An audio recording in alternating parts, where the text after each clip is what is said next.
समस्त लिंगायत समाजाच्या विविध प्रलंबित व न्याय मागण्यांना हातकणंगले लोकसभा मतदारसंघाचे खासदार धैर्यशील माने यांनी जाहीर पाठिंबा दर्शवला आहे।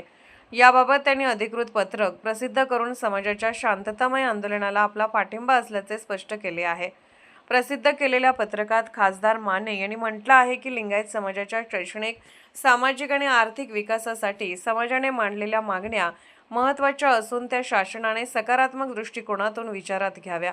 समाजातील विद्यार्थ्यांसाठी दर्जेदार शिक्षण सुविधा, स्पर्धा परीक्षा तयारीसाठी आवश्यक आर्थिक सहाय्य, महिला सक्षमीकरण तसेच सर्वांगीण विकासासाठी शासनाने आवश्यक उपाययोजना कराव्यात अशी अपेक्षाही त्यांनी व्यक्त केली आहे। याशिवाय लिंगायत विद्यार्थ्यांसाठी स्वतंत्र वसतिगृहे उभारावीत, विकास महामंडळाला बळकटी द्यावी, समाजातील युवक युवतींसाठी रोजगार व आर्थिक संधी उपलब्ध करून द्याव्यात अशा विविध मागण्यांचा त्यांनी आपल्या पत्रकात उल्लेख केला आहे। खासदार धैर्यशील माने यांनी हे आंदोलन कोणत्याही समाजाच्या विरोधात नसून समाजाच्या सर्वांगीण प्रगतीसाठी, शिक्षणाच्या बळकटीकरणासाठी, हक्काच्या विकासासाठी आणि लोकशाही मार्गाने राबवले जात असल्याचे नमूद केले आहे। त्यामुळे समाज बांधवांनी आंदोलन शांततामय, शिस्तबद्ध आणि लोकशाही पद्धतीने यशस्वी करावे असे आवाहनही त्यांनी केले आहे। तसेच समस्त लिंगायत समाजाच्या न्याय हक्काच्या लढ्यात आपण कायम समाजाच्या पाठीशी ठामपणे उभे राहू अशी ग्वाही खासदार धैर्यशील माने यांनी आपल्या निवेदनातून दिली आहे।